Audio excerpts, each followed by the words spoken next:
과연 이사야가 왜 유다 백성 이스라엘에게 하나님의 예언을 하게 됐을까?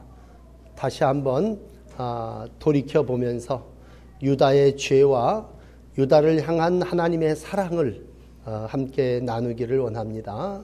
우리가 죄라고 하는 말을 교회에서 많이 쓰는데 도대체 죄가 뭘까? 그랬을 때 오늘 본문은 영적인 죄 3가지를 우리에게 말씀해 주시고 있습니다. 우선 첫째는요, 이 죄가 뭐냐라고 했을 때 11절 12절에 기록된 말씀에 대한 무지함이 죄입니다. 이스라엘 백성들이 말씀에 깨어 있고 말씀에 열려 있었다면 타락하거나 죄를 짓지 않았습니다. 그런데 하나님의 계시의 말씀을 읽어야 돼, 그렇게 얘기를 하니까 대답하기를 난 못하겠습니다, 나 말씀 안 읽겠습니다. 그러면서 뭐라고 얘기를 하냐면 말씀이 봉해졌습니다. 말씀이 아주 봉함되어 있으니 난 못 읽겠습니다 라고 하는 그러한 내용이 11절입니다. 그러므로 이사야가 얘기합니다. 야 이스라엘, 너희에게 있어서 여호와의 계시, 하나님의 묵시, 하나님의 말씀은 봉한 책이구나.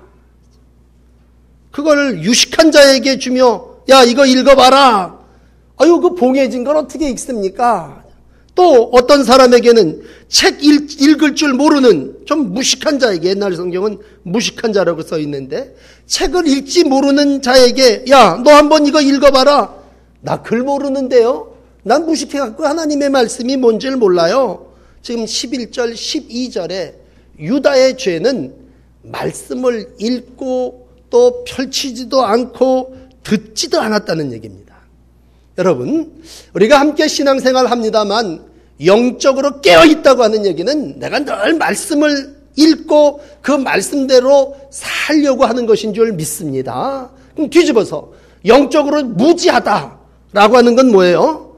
영적으로 말씀하고 거리가 있고 나하고 상관없는 말이고 교회나 나와서 듣는 그러한 말인데 교회 나와서도 말씀을 듣기보다는 세상 얘기를 하고 올림픽 얘기를 하고 뭐 이런저런 얘기를 하다가 간다면 영적으로 무감각해진다는 얘기죠.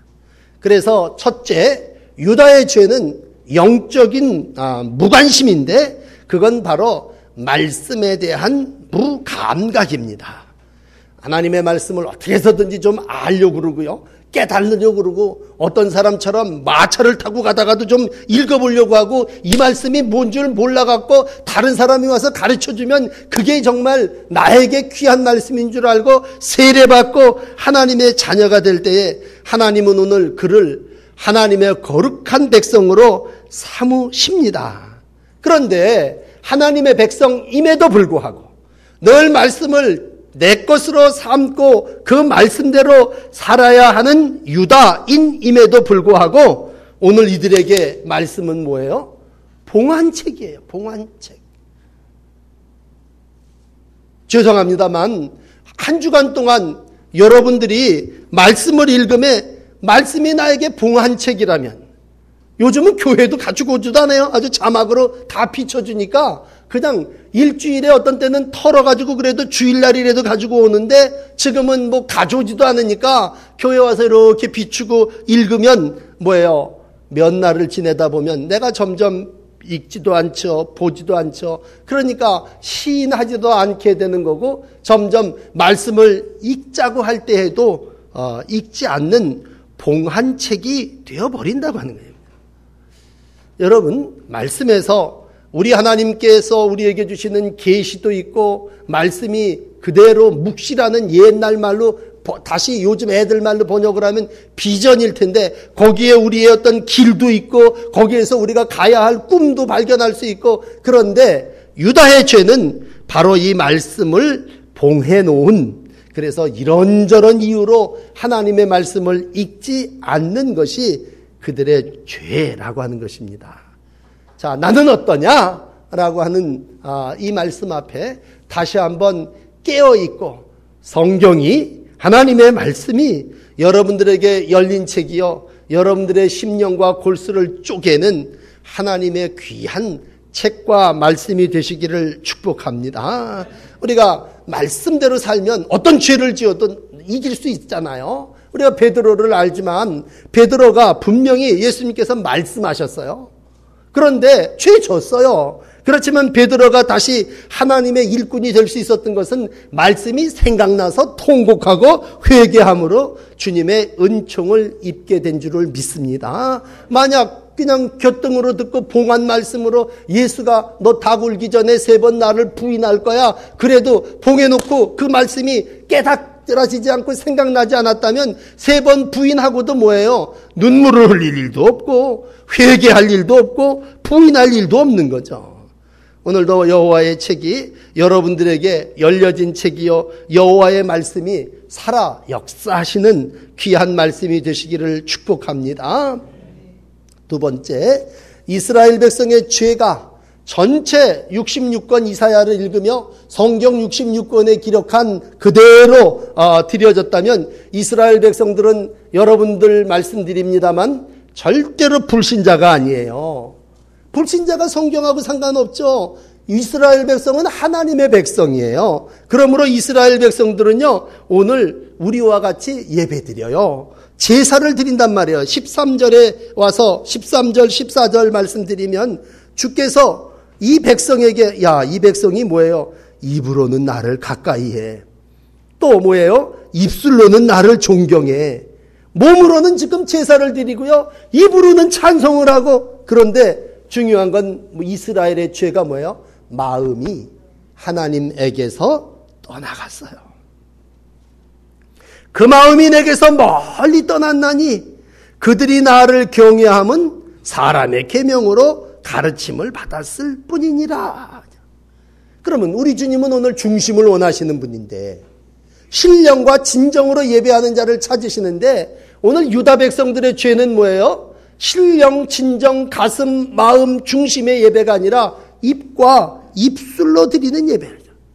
입으로 주여 주여 찾고 입으로는 모든 것들을 다 얘기하며 입으로는 내가 공경하고 경외하고 존경합니다. 그렇게 얘기를 하지만 그들의 마음은 존경은 없어요. 경외함도 없어요. 그게 뭐예요? 안팎이 다르요. 말하는 거하고 가슴팍이 다른 게 뭐예요? 외식이죠. 외식. 겉과 속이 다른 거죠. 이스라엘의 두 번째 죄는 여호와의 책망하시는 건 너희들이 형식은 있지만 중심은 없구나. 외식이죠. 겉은 아주 그냥 번지르하게 형식은 잘 갖춰놓고 대리석으로 교회는 시원하게 잘 최신석으로 지었는데 그 안에 중심으로 회개하여 드리는 산제물인 백성들이 없단 말이에요.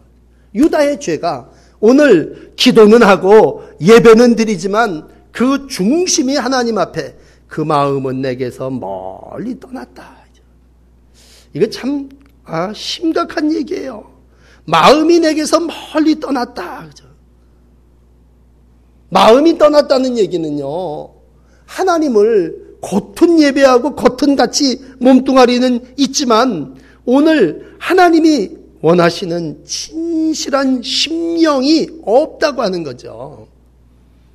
두 번째 우리에게 주시는 이 책망의 말씀은 바로 외식입니다. 외식. 다시 한번 신령과 진정으로 중심을 보시는 아버지 앞에 예배하시는 여러분들이 되시기를 바랍니다. 그래서 늘 하나님께 마음을 드리세요. 옷이 어떻게 입고 나왔든 중요하지 않죠. 하나님이 오늘 내 마음이 어떠냐라고 하는 걸 받으십니다. 세 번째, 어떻게 오늘 읽으신 분이 거기까지만 읽었는데 15절, 16절까지 사실은 봐야 돼요.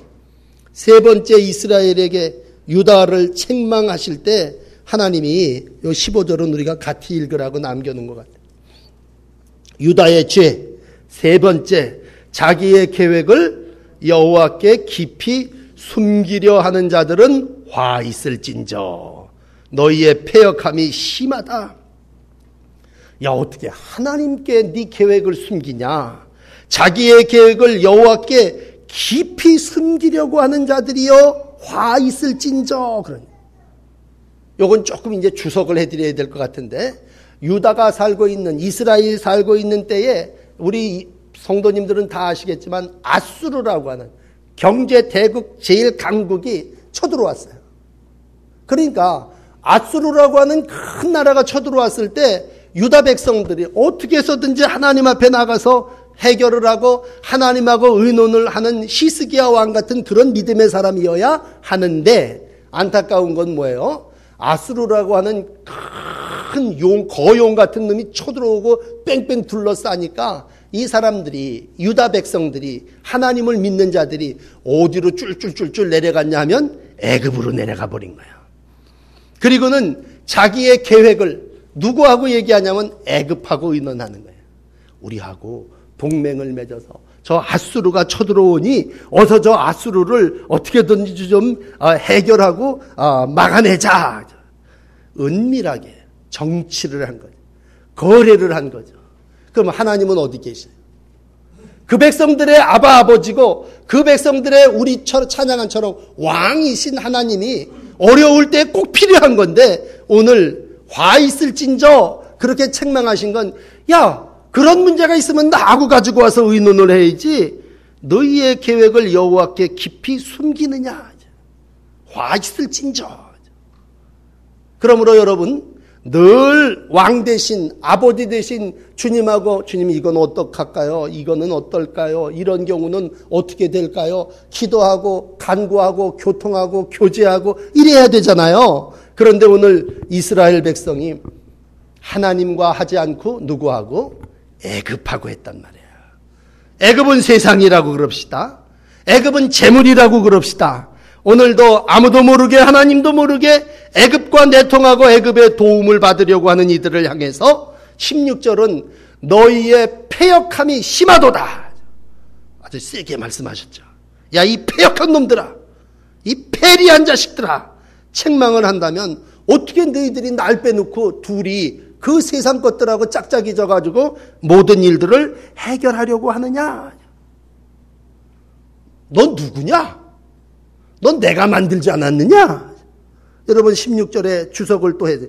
토기장이가 어떻게 토기장이를 어찌 진흙같이 여기지 아니하느냐?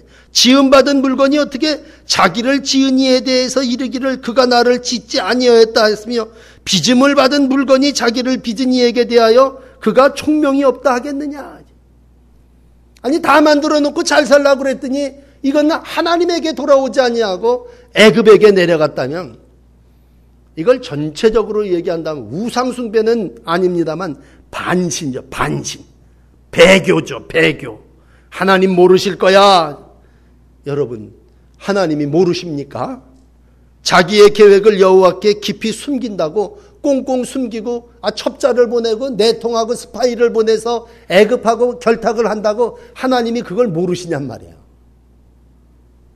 그런 하나님이라면 어찌 우리가 그 하나님을 믿겠어요? 오늘 하나님의 불꽃 같은 눈이 감찰하시고 다 아실진데 오늘 이러한 행위에 대해서, 야, 너희가 정말 이럴 수가 있느냐. 그러니까 정리합시다. 하나님이 이스라엘 백성을 책망하세요. 하나님이 우리의 죄를 책망하세요. 영적으로. 그렇다면 우리가 무슨 잘못이 있느냐라고 했을 때 영적인 무지입니다. 그건 말씀을 읽지 않고 봉해버린 그러한 잘못입니다. 하나님이 우리 가운데 오늘도, 야, 내가 너와 함께 한다. 너 나와서 예배해라. 그랬을 때 이스라엘 백성이 하나님 앞에 나와서 예배는 드리지만 그 예배가 겉으로, 입으로, 입술로만 드리는 예배고 몸, 마음 중심이 드려지지는 않는 형식이에요. 결정적인 문제는 어려운 일을 만나니까 이건 하나님에게 나와서 모든 문제를 해결하려고 하지 않고 오히려 세상으로 내려가고 애굽으로 내려가 거기에 도움을 요청하더라는 얘기죠. 자, 이러한 큰 세 가지가 유다 백성이 지은 죄요, 이 문제를 해결하기 위해서 하나님은 다시 이사야를 파송하셔서, 이사야야, 너 가서 이런 죄를 짓고 이런 일들을 하고 있는 이들을 책망해라. 어떻게 하나님을 믿는다고 하는 것들이 말씀을 닫아놓고 겉으로만 믿고, 그리고 실질적으로 문제가 생겼을 때는 세상 방식으로 해결하려고 하느냐? 책망하시면서 오늘 16절까지 읽었습니다만 그 마지막은 뭐예요? 그러나 이러한 가운데도 유다 백성 중에도 하나님은 오늘 그들을 사랑하시기에 그들을 회복시켜 주시기 위해서 남은 자를 두시고 그들 가운데 밭을 경작하게 하시고 19절에 가서 겸손한 자에게 여호와로 말미암아 기쁨을 더하게 하시며 이러한 자들을 통해서 하나님은 다시 새로운 역사를 이루어 가시는데 그게 누구냐? 남은 자입니다. 남은 자. 그러니까 마지막 이사야 전체를 읽어나가면서 여러분들의 마음속에 하나가 남는다면 하나님은 이러한 유다의 죄와 책망 속에서도 남은 자를 찾으시고 그 남은 자를 통해서 하나님의 역사를 이루어 나가시는 줄을 믿습니다. 교회는 어떤 이들이냐라고 할 때 이 죄악 가운데 살고 있는 모든 사람들 속에 남은 자입니다. 남은 자를 통해서 또 다른 표현으로 얘기한다면 구루토기를 통해서 거기에 싹이 나게 하시고 잎이 나게 하시고 열매가 맺게 하시고 새로운 역사를 이루어 나가신다면 오래지 않아서 레바논이 기름진 밭으로 변할 것이고 귀머거리가 들을 것이고 소경이 보면서 이 뒤에 나오는 얘기들이에요. 그러면서 하나님은 다시 한번 겸손한 자로 인하여 기쁨을 더하며 거룩한 자로 인하여 즐거워하시는 역사를 이루어 가신다고 하는 것입니다. 오늘도 이러한 주의 책망을 마음속에 담으시면서 마지막까지 남은 자로 신실한 믿음을 지키시고 영적인 회복을 통해서 하나님의 귀한 일들을 잘 감당해 나가시는 우리 청장년 회원과 찬양 예배에 참여하신 여러분들이 다 되시기를 축복합니다. 자, 기도합니다. 여러 날 동안 이사야를 읽으며 이사야를 통해서 우리에게 주시는 하나님의 음성을 듣게 하시니 감사합니다. 이제 100번 이사야를 공부하고 마지막 정리하며 왜 유다가 이사야를 통해서 하나님의 책망을 들어야 하는가를 정리했습니다. 하나님, 우리가 마땅히 이 책망을 들어야 할 이들임을 하나님 앞에 고백합니다. 우리가 다 말씀에 무지했고 형식적인 제사를 드렸고 또 배교하며 어려운 일이 있을 때는 하나님보다도 애굽으로 쪼로록 내려갔던 죄인들임을 고백합니다. 하나님의 불꽃 같은 눈과 말씀 앞에 다시 새로워지게 하시고 남은 자를 통해서 새로운 역사를 쓰실 때에 우리가 다 거룩한 자 되게 하시고 남은 자 되게 하시고 구루터기 되게 하셔서 하나님의 나라를 일구게 하시고 주의 백성들이 회복되게 하여 주시옵소서. 예수 그리스도의 이름으로 기도하옵나이다. 아멘.